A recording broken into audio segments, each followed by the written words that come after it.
Halo, selamat datang di Kongkonya TV. I'm United, we're all United. Kembali lagi membawa berita transfer ya, dan juga gue pengen diskusin tentang David De Gea ya.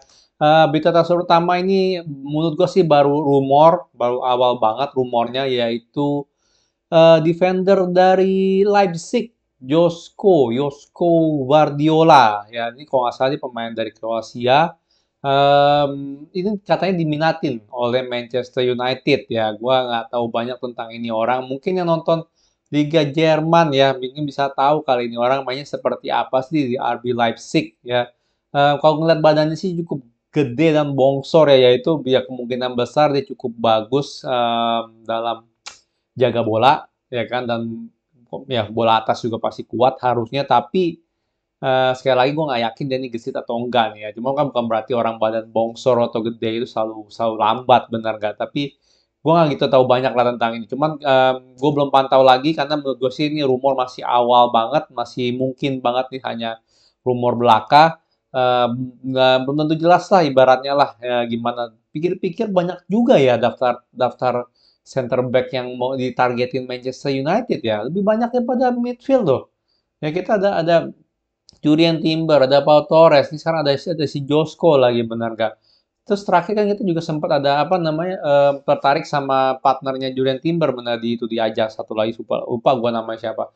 Jadi cukup banyak ya di center back ya kali ini ya. Mungkin mungkin beneran serius kalau kita mau jual Bailey sama Tuan Sibi, makanya seperti itu. Bahkan kalau dipikir-pikir sama rumor midfield aja paling cuman siapa gitu yang banyak. Rumor midfield kan cuma si De Jong doang yang paling pasti gitu kan, benar nggak ada yang lain, nggak ada yang lain.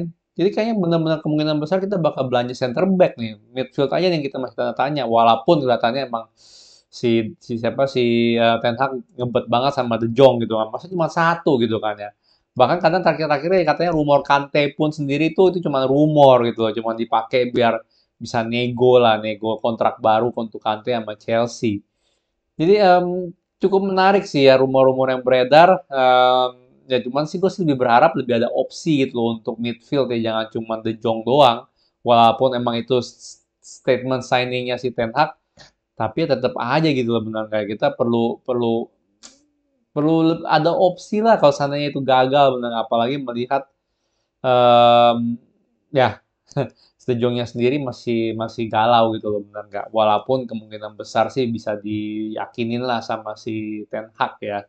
Anyway, coba ada yang tahu nggak nih orang mainnya seperti apa ya, si siapa nama juga gua, Josko Guardiola ya, Guardiola. Jadi kalau ada yang tahu dia mainnya gimana, tolong di komen ya. Gue pengen tahu nih orangnya seperti apa. Kalau emang udah pasti rumornya, gue bakal lihat-lihat lah di YouTube atau apalah, sebagus apa sih nih orang. Benar nggak? Selanjutnya gue pengen ngomongin tentang Darwin Nunes ya. Darwin Nunes rumornya lebih banyak lagi gitu loh. Dalam arti, oh ada yang bilang lah gitu loh kan, ya dia pengen main bareng Ronaldo di Manchester United, dia pengen main Champions League, bla bla bla. Cuma satu hal yang pasti adalah Darwin Nunes ini kemungkinan besar dia pengennya pindah ke La Liga. Ya rumor terakhir lah, bukan yang paling yang pasti lah, yang pasti rumor terakhir dia pengen mainnya di La Liga, dan jelas masih pengen main di Champions League ya. Di luar dari itu gue nggak melihat banyak rumor Darwin Nunes dikaitkan dengan Manchester United ya untuk sekarang ini ya. Dengan Real Madrid yang dapat Mbappe sih mungkin banget sih dia bakal bakal bakal pindah ke Real Madrid sih kalau gue bilang ya. Karena Real Madrid nggak ada signing lain, benar nggak, baru Tchouaméni, Rudiger untuk free transfer. Jadi Real Madrid harusnya masih ada duitnya sih untuk sign Darwin Nunes ya. Kenapa gue bilang dia nggak ke Barca ya, karena ya Barca kan pengennya Lewandowski ya, jadi itu juga kemungkinan besar juga pasti dilepas sama Munchen. Um, Ya Darwin Nunes untuk sekarang ini sih nggak apa, prospeknya sih nggak gitu bagus lah untuk Manchester United menurut gua ya. Tetap gue sih lebih berharap kita dapetin center back atau dan juga midfield. Ini paling penting sih midfield ya. Center back kita mungkin masih bisa bertahan. Cuman midfield ini yang paling penting. Nggak ada Pogba, nggak ada Matic, kita mau McFred terus gitu kan nggak mungkin, benar nggak? Jadi dua posisi ini menurut gue lebih penting lah di striker ya. Toh anyway kalau Ronaldo, kelihatannya Ronaldo sih kemungkinan besar bakal stay. Masih ada Martial ya, ya harusnya aman-aman aja sih ada posisi striker ya. Selanjutnya gue pengen bahas adalah tentang De Gea ya. De Gea kenapa gue bahas lagi? Karena ada komen baru dari Luis Enrique ya. Kenapa dia nggak milih De Gea sebagai kiper utama ya? Jadi dia bukannya membilang oh De Gea itu kiper yang jelek segala macam dari segi atribut, tapi masalahnya dia ini lebih apa ya, lebih konservatif gitu ibaratnya, lebih ke arah kiper tradisional, bukan apa namanya, sweeper kiper ya kalau dibilang ya. Jadi dia tuh nggak bisa menjadi kiper yang memulai serangan lah ibaratnya dari kiper, bukan dari center back. Ya ini katanya si Luis Enrique ya, kenapa dia nggak milih De Gea sebagai ya kiper utama gitu loh ya, karena dia De Gea emang dari segi reaksi, dari segi apa sih emang yang salah satu terbaik lah kalau gue bilang, tapi permasalahannya itu kita nggak bisa mulai serangan dari De Gea gitu ya, kita harus mulai serangan dari center back. Sebenarnya signifikan nggak sih kalau kayak seperti itu? Ya sebenarnya signifikan karena kalau dengan ada center dengan kiper gitu kan, kiper menjadi ikut build up gitu kan ya dari belakang gitu kan, ya, nggak harus ke center back terus. Itu artinya eh, kita punya DM nggak perlu selalu mundur gitu loh untuk jadi 3 orang di belakang gitu, untuk jadi diamond di belakang apa, segitiga di belakang di daerah center back pas saat build up. Menurut gue sih itu pentingnya gitu. Kenapa? Ya makanya sekarang ini kan sepak bola modern kadang build up-nya itu dari kiper sama 2 center back, benar nggak, build up dari belakang yang bukan dari DM sama 2 center back. Ya karena ya kenapa enggak gitu, bener nggak, buat apa kita DM terlalu terlalu apa, terlalu drop deep gitu kan ya, benar nggak ya, cuma untuk overload pemain itu di daerah belakang gitu, apalagi kita ada kiper yang ngapa-ngapain juga, benar nggak. Jadi konsepnya sih seperti itulah ya kalau gue bisa bilang. Jadi De Gea ini menurut gue sih juga tanda tanya banget ya, apakah dia masuk rencana Ten Hag atau enggak. Karena sampai sekarang ini Dean Henderson masih nggak jelas bakal dijual atau enggak ya. Bahkan ada rumor terakhir Newcastle nggak coba nge-sign Dean Henderson sama sekali. Ya mungkin ditaruh harga mahal atau apa, tapi kemungkinan besar sih De Gea harus apa namanya, fight lah untuk tempat dia gitu di under Ten Hag ya. Kalau emang Ten Hag pengennya main dengan kiper yang bisa build up dari belakang, ya menurut gue De Gea sih bakal berat ya. Dan which is kalau gue bilang sih ya untuk kiper, ya kalau sama Dean Henderson bisa gantiin De Gea sih menurut gue sih oke-oke aja sih Juraya sih. Karena De Gea gimana pun juga ya 2-3 tahun lagi juga reaksinya udah mau bakal melambat gitu loh, bener nggak ya. Walaupun kiper masih bisa sampai sampai rada tua, tapi tetap aja namanya reaksi segala macam kan itu makin lama makin menurun gitu loh, benar nggak.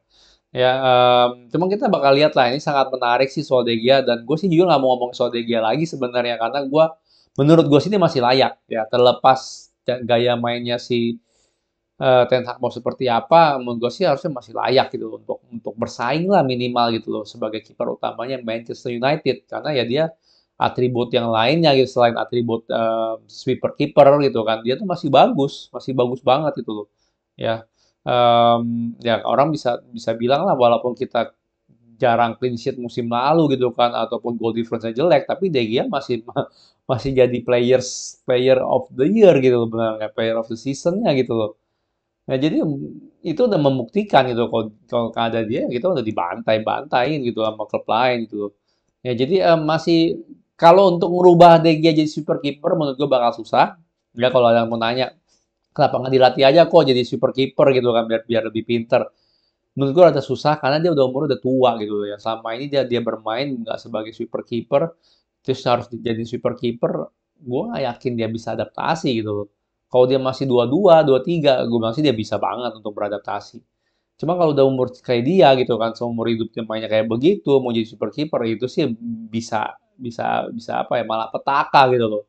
Ya belum tentu dia bisa confident megang bola gitu, apalagi kalau di pressing sama striker lain tuh, striker lawan. Belum tentu gitu, jangan-jangan tadi bisa blunder terus lagi gitu, segala macem.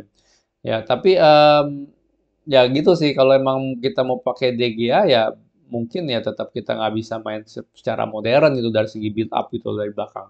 Ya karena dia nggak, gue bilang sih dia nggak bakal bisa beradaptasi gitu, nggak bakal bisa walaupun dilatih ya sebulan atau apa nggak bakal bisa, nggak bakal langsung bisa bagus lah, ibaratnya minimal itu nggak bakal bisa langsung bagus gitu loh ya kan, karena pengalaman juga penting. Ya, kalau bawa di pressing orang gimana kalau dia grogi, nggak confident, itu bisa malah petaka banget deh ya. Jadi kalau masalah masalah ini sih gue cuma karena Luis Enrique aja ngomong begitu ya kan, jadi emang dia melihat dia bukan, dia Luis Enrique melihat De Gea bukan tipe kiper modern gitu loh, makanya dia nggak diinin. Nah, jadi menurut gue sih itu sebuah statement yang sangat menarik dan gue berpikir gitu kan, jadi Ten Hag bakal gimana ya? Apakah dia akan bikin sama dengan Luis Enrique, benar nggak? Ya, menarik lah. Gue pikir kita nggak bakal ada argumen seperti ini lagi ya, De Gea lawan Henderson atau apa gitu ya. Tapi ternyata ya faktanya mungkin kita bisa melihat eh, pertarungan lagi nih antara Dean Henderson sama De Gea, dengan catatan di Henderson nggak dijual ya di summer ini. Dan gue sih melihat sih kemungkinan besar sih kayaknya sih nggak dijual. Ya, jadi kita lihat lagi gimana ya. Menurut kalian gimana nih? Masih masih bisa nggak nih De Gea menjadi kiper utamanya Manchester United, atau kita udah harus move on gitu, cari kiper yang lebih modern yang bisa build up dari belakang, benar nggak? Yang bisa ngebantu lah, dalam arti ngebantu kita nggak perlu kirim DM gitu kan, DM ke ya untuk build up dari belakang baru center back gitu kan, bisa ya dengan kiper dan juga center back, which is ya kita jadi dapat ekstra satu satu pemain di midfield gitu kan, which is lumayan banget kalau untuk build up serangan. Ya kan kita bisa overload di midfield lawan itu loh, benar nggak, dengan kelebihan orang tersebut. Ya, ini sangat menarik sih kalau gue bilang sih ya. Kita lihat aja gimana bakat Ten Hag mau gimana, tapi coba di komen ya. Menurut kalian gimana dengan prospek De Gea ya, prospek move on lah dari De Gea gitu loh. Oke nggak? Atau kita tetap stick sama De Gea gitu yang udah menyelamatkan ya musim ini lah, musim kemarin itu cukup bagus lah gitu loh, benar nggak? Ya. Oke, sekian video dari gue. Kalau suka jangan lupa like, subscribe, and thank you for watching.